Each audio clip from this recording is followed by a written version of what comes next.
Ada banyak deh. Ada kayak banyak deh.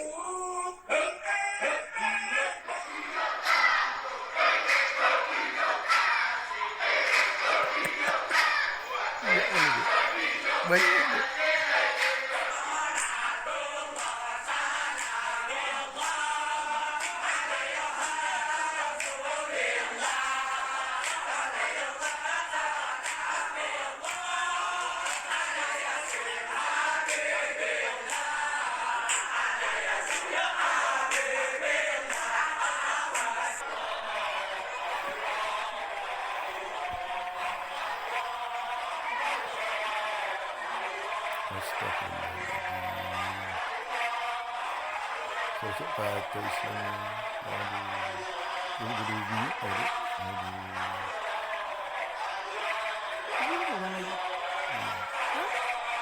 Aduh.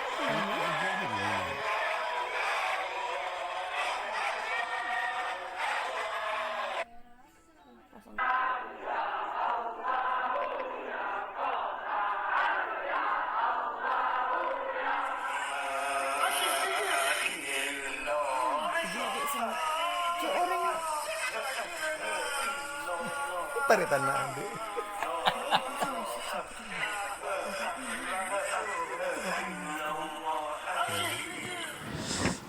Assalamualaikum warahmatullahi wabarakatuh.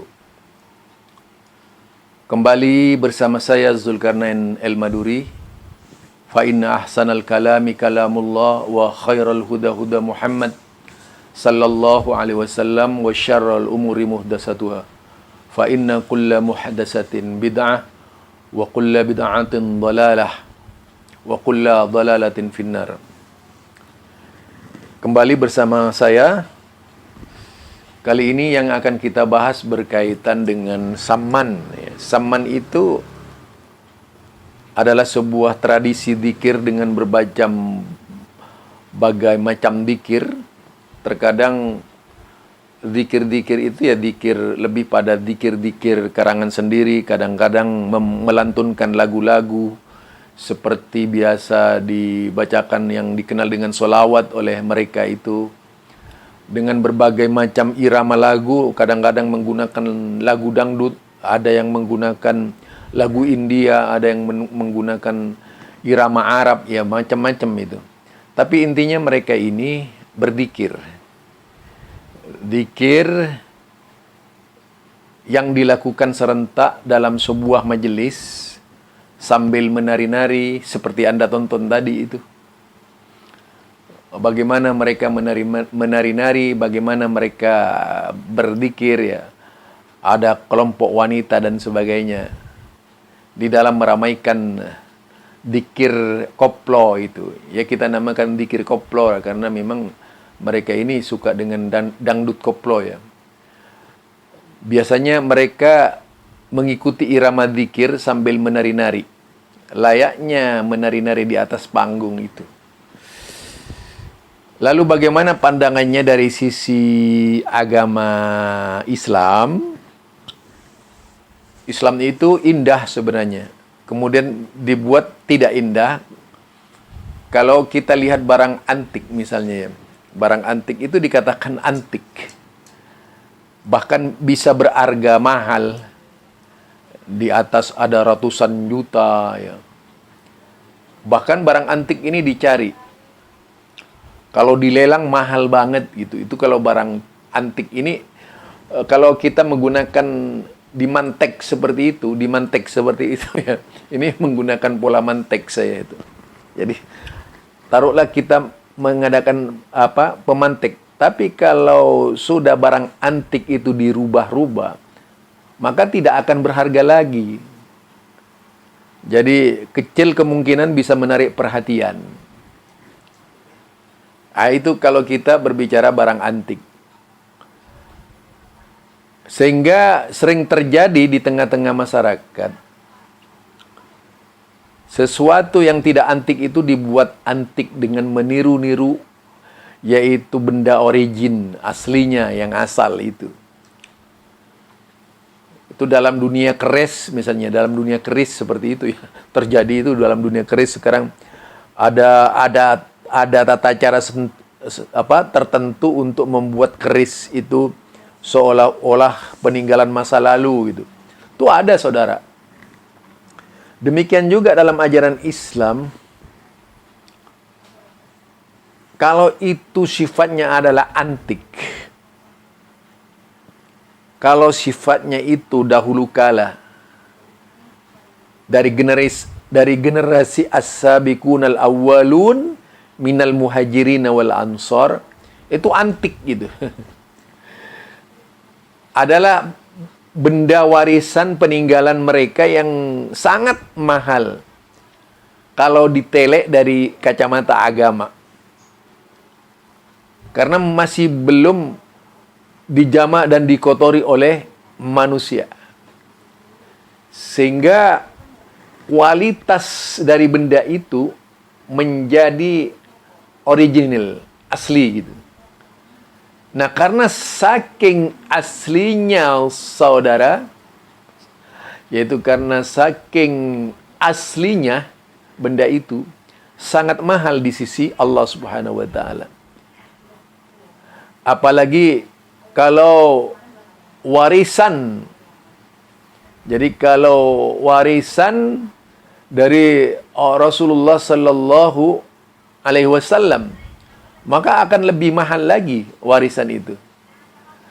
Tetapi hal ini tentu tidak bisa disebut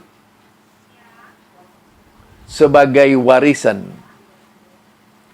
kalau sudah kualitas warisan itu, jadi kualitas itu hilang gitu. Jadi kualitasnya itu akan hilang kalau sudah dijama, dikotori oleh tangan-tangan jahil. Zikir misalnya, zikir warisan dari Rasulullah, la ilaha illallah wahdahu la syarikalah, lahul mulku wa lahul hamdu wa huwa ala kulli syai'in qadir. La ilaha illallah wahdahu la syarikalah, lahul mulku wa lahul hamdu wa huwa ala kulli syai'in qadir. Ini origin dari Rasulullah sallallahu alaihi wasallam. Kemudian banyak ditambah-tambah oleh kebanyakan manusia dengan berbagai macam cara agar hilang kualitas otentiknya tadi gitu. Ya, hilang otentiknya. Zikir la ilaha illallah. Sekarang kita berbicara afdalnya zikir. La ilaha illallah. Jadi kalau kita berbicara zikir la ilaha illallah, fa'lam annahu afdaluf dzikri la ilaha illallah. Ketahuilah bahwasanya seutama zikir adalah la ilaha illallah Muhammadar Rasulullah sallallahu alaihi wasallam. Itu yang umum dilafadzkan oleh kelompok-kelompok pemantik. Jadi kelompok pemantik ini berusaha, pemantik kalimat la ilaha illallah itu berusaha memantik kalimat la ilaha illallah versi mereka. Harusnya di dalam menafsirkan afdalus dzikri la ilaha illallah fa'lam annahu la ilaha illallah itu menggunakan hadis Nabi Muhammad sallallahu alaihi wasallam, bukan menggunakan otak semata itu. Ya, sebagaimana yang kita pahami, yaitu yang kita pahami di dalam hadis Nabi ya. Kita pahami hadis Nabi ya. Ya, kita pahami hadis Nabi. Yaitu Nabi tidak pernah berzikir dengan kalimat la ilaha illallah saja itu. Kalimat la ilaha illallah yang sering kita dengar itu ada dalam syahadat. Itu pun bersambung. Asyhadu an la ilaha illallah. Itu adan. Wa asyhadu anna Muhammadan abduhu wa rasuluh. Atau asyhadu anna Muhammadar Rasulullah itu. Itu begitu yang kita lihat. Jadi kalau la ilaha illallah Muhammadur Rasulullah, kita belum menemukan satupun hadis yang seperti itu. Yang sohe ya. Belum pernah menemukan hadis yang seperti itu. Kemudian kalimat la ilaha illallah. Tapi maksudnya lafaz zikir yang menggunakan kalimat la ilaha illallah Muhammadur Rasulullah. Ini kalau dalam saman kan begitu, dicampur la ilaha. Kadang-kadang sih ngawur kemana-mana zikirnya itu tidak jelas gitu. Nah, saman ini menjadi sebuah tradisi berkembang di Madura, paling banyak itu di Madura ya. Mulai dari Bangkalan sampai ke Sumeneb biasanya saman yaitu tadi zikir dengan menari-nari. Tengah malam biasanya, lagi tengah malam itu. Bahkan ya nyaring lah berteriak-teriak. Kalau di desa, wah ya mungkin bisa menjadi hiburan. Kalau di desa ketika itu memang tidak ada hiburan ya. Sehingga kalau ada seperti itu biasanya pengikutnya banyak itu. Yang nonton banyak gitu. Kadang-kadang menggunakan seragam. Nah kita kembali lagi kepada kalimat la ilaha illallah itu. Coba kalau kalimat la ilaha illallah Muhammadur Rasulullah. La ilaha illallah Muhammadur Rasulullah. La ilaha illallah. La ilaha illallah. Enak itu memang dari sisi pengucapan E-nya. Tapi pertanyaannya, apakah seperti itu yang didikirkan oleh Rasulullah? Misalnya, ini banyak lagi sesudah sholat misalnya. Dalam sholat berjamaah itu ada kalimat la ilaha illallah, la ilaha illallah, kemudian la ilaha illallah, la ilaha illallah, la ilaha illallah sampai 100 kali. Kemudian ditutup dengan Muhammadur Rasulullah gitu. Nah, yang kita pertanyakan apakah ada petunjuk Nabi yang seperti itu berzikir? Kalau yang kita ketahui zikir sempurna dari Rasulullah sallallahu alaihi wasallam dibaca 100 kali, itu kalimat la ilaha illallah wahdahu la syarikalah lahul mulku wa lahul hamdu wa huwa ala kulli syai'in qadir. Itu yang umum dari kalimat tauhid saja yang dibaca semacam tahlil ini. Itu jadi tidak ada satupun kalimat yang mengajarkan kalimat la ilaha illallah saja, tapi yang ada la ilaha illallah wahdahu la syarikalah lahul mulku wa lahul hamdu wa huwa ala kulli syai'in qadir. Maka sehingga ketika menalkeni mayat, misalnya yang orang yang hampir mati itu mengajarkan kepada mereka, ya akan lebih sempurna kalau ditalkinkan dengan kalimat la ilaha illallah wahdahu la syarikalah lahul mulku wa lahul hamdu wa huwa ala kulli syai'in qadir. Itu ya. Itu yang kita perhatikan dalam hal ini. Karenanya perlu sekali bagi kita sekalian, yaitu tidak melakukan zikir, melainkan dengan zikir-zikir yang diajarkan oleh Rasulullah sallallahu alaihi wasallam. Bukan zikir-zikir yang bikinan kita sendiri.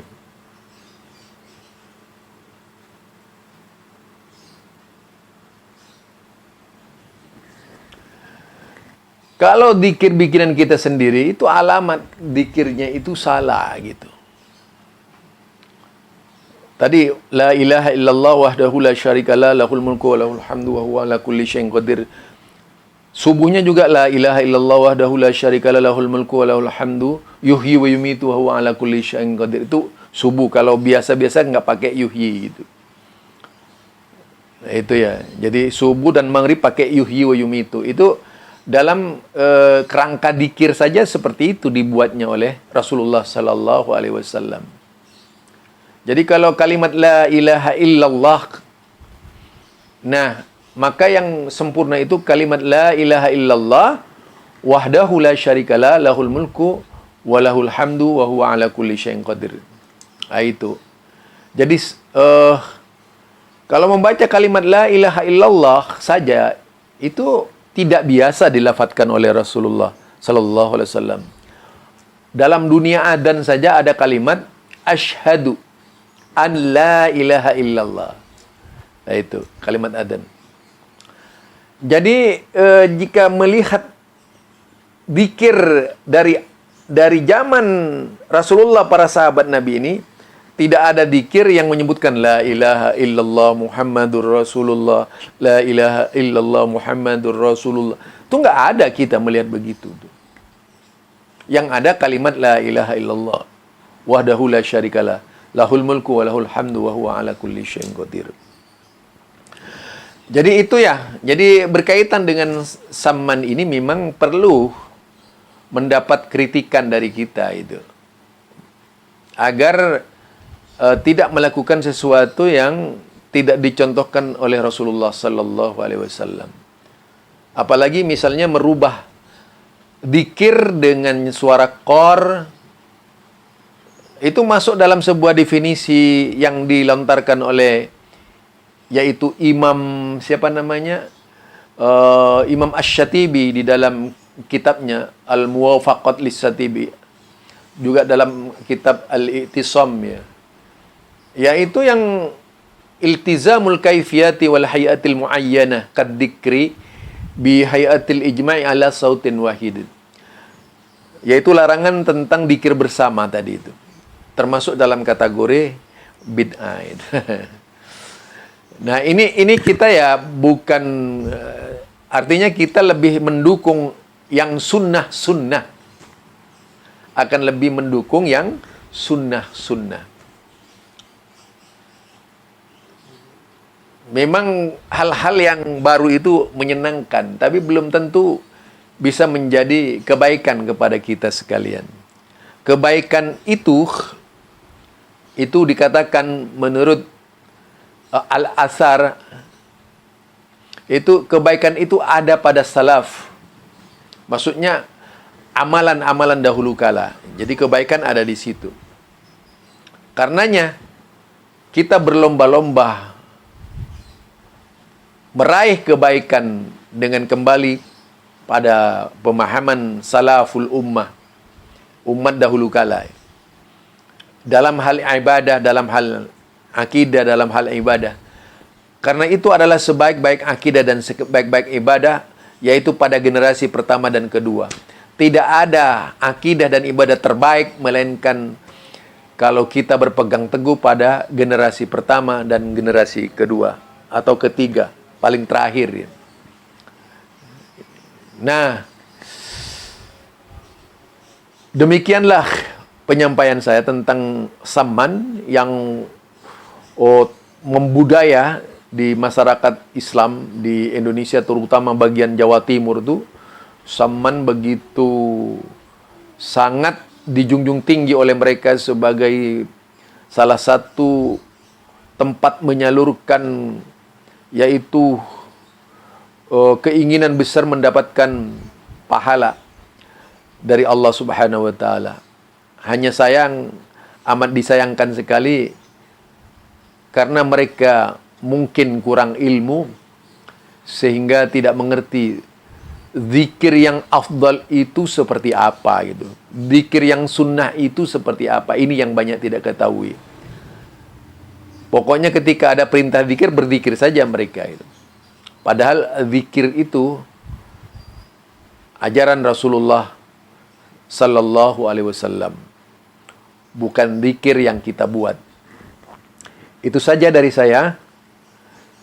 Assalamualaikum warahmatullahi wabarakatuh.